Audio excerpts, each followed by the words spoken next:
Hello welcome to my channel. Summer వచ్చేసింది and సమ్మర్తో పాటు మన హెల్త్ కేర్ తీసుకునే టైం కూడా వచ్చేసింది.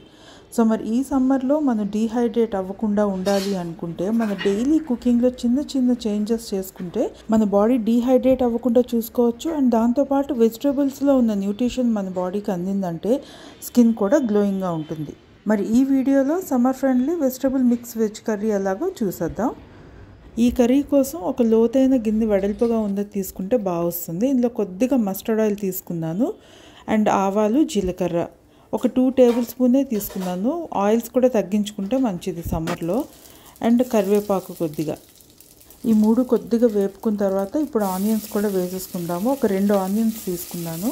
ఇవి కొంచెం పెద్ద పీసెస్గానే కట్ చేసుకోండి, మరీ చిన్నగా పలచగా అక్కర్లేదు, ఎందుకంటే కొంచెం గ్రేవీ కర్రీ కదా.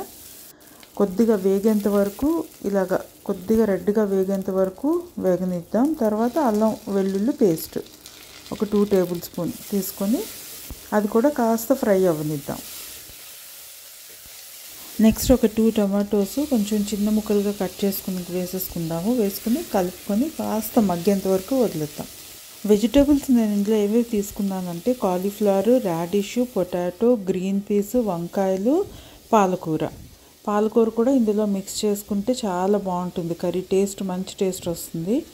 సో పాలకూర అప్పుడే వేయొద్దు. ఫస్ట్ రాడిష్ అండ్ కాలీఫ్లవర్ వేసేసి పీస్ అండ్ పొటాటోస్ ఈ 4 వేసుకుని కాస్త ఉప్పు, రాక్ సాల్ట్ వాడుతున్నాను నేను ఇక్కడ, పింక్ సాల్ట్. ఇలాంటి గ్రేవీ కర్రీస్కి రాక్ సాల్ట్ బాగుంటుంది. అండ్ పసుపు కొద్దిగా ఇలా ఒక్కసారి తిప్పేసుకోండి.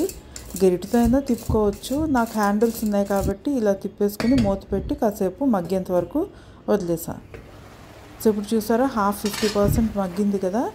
సో ఇలా ఇప్పుడు ఒక 50% మగ్గిన తర్వాత ఒక్కసారి ఇలా కలుపుకొని ఇప్పుడు ఇందులో రిమైనింగ్ వెజిటేబుల్స్, వంకాయలు మనకు తొందరగానే మగ్గిపోతాయి కాబట్టి ఇప్పుడు వంకాయలు వేసుకుందాం. అండ్ అలాగే పాలకూర కూడా వేసేసుకుందాం ఇప్పుడే. ఇందులో పాలకూర బాగుంటుంది, వేరే ఆకుకూరలు ఏవి అంత పెద్దగా బాగోవు. తోటకూర వేసుకుంటే టేస్ట్ అంత బాగోదు. కావాలంటే మీరు బచ్చల కూర మళ్ళీ వేసుకోవచ్చు. ఫుల్ పై వరకు వచ్చేసింది కదా. ఇప్పుడు కాస్త మూత పెట్టేసి మగ్గిన తర్వాత మళ్ళీ ఒకసారి మూత తీసి ఇప్పుడు కలుపుకుందాం. ఇప్పుడు మొత్తం అంతా కలిపేసుకుని ఒకసారి మళ్ళీ కవర్ చేసి వదిలేస్తే కాస్త ఇంకా, ఎందుకంటే పాలకూర నుంచి గట్రా వాటర్ వస్తుంది కదా, వెజిటేబుల్స్ పాలకూర నుంచి దగ్గరగా బాగా ఉడుకుతుంది అనమాట. మీడియం ఫ్లేమ్లోనే పెట్టండి, మరీ హైలో పెట్టొద్దు. ఈ కర్రీ తొందరగానే అయిపోతుంది. మనం వెజిటేబుల్స్ అన్నీ రెడీగా కట్ చేసి పెట్టుకుందామంటే కర్రీ ఫాస్ట్గానే అయిపోతుంది. అండ్ ఈ కర్రీతో బెస్ట్ కాంబినేషన్ టమాటా రసం ఆర్ నార్మల్ రసం ఆర్ మజ్జిగ పులుసు, చాలా బాగుంటుంది. అండ్ ఇప్పుడు కాస్త మగ్గింది కదా. ధనియాలు ఒక 2 టీ స్పూన్, 1 టీ స్పూన్ జీలకర్ర పొడి, కారం మీ టేస్ట్ బట్టి వేసేసుకోండి. ఇందులో పచ్చిమిరపకాయలు బాగోవు, కారమే బాగుంటుంది. ఎందుకంటే పచ్చిమిరపకాయలు వెజిటేబుల్స్ తింటున్నప్పుడు పచ్చిమిరపకాయలు వస్తే మళ్ళీ కారం అనిపిస్తుంది నోటికి తగిలితే. అండ్ ఇప్పుడు వాటర్ మాత్రం ఒక గ్లాస్ నిండా, అంటే ముక్కలు మునిగేంత వరకు వేసుకోండి.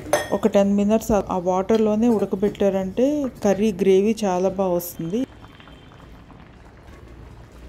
ఇప్పుడు ఒకసారి పొటాటోస్ ఉడికే లేదో చూసుకుని టేస్ట్ కూడా చూసుకోండి, ఉప్పు అన్నీ సరిపోయా లేదా. దాని తర్వాత కొత్తిమీర పైనుంచి గార్నిష్ చేసుకుని ఇది ఒక 2 అవర్స్ అలా వదిలేసామంటే ఇంకా థిక్గా అయిపోతుంది కర్రీ, చాలా బాగుంటుంది టేస్ట్. అండ్ హెల్త్కి కూడా చాలా మంచిది. సమ్మర్లో బాడీని కూడా హైడ్రేట్ చేసి ఉంచుతుంది. అండ్ అలాగే న్యూట్రిషన్ కూడా అందుతుంది. అండ్ ఆకుకూరలు కూడా సపరేట్గా మళ్ళీ తినక్కర్లేదు. సో మరి ఇన్ని బెనిఫిట్స్ ఉన్న కర్రీని మీరు కూడా మీ డైట్లో తప్పకుండా ఈ సమ్మర్లో ఇంక్లూడ్ చేసుకోండి. ఇలాంటి రెసిపీస్ ఇంకా చూడాలి అనుకుంటే నా ఛానల్ని తప్పకుండా సబ్స్క్రైబ్ చేసుకోండి.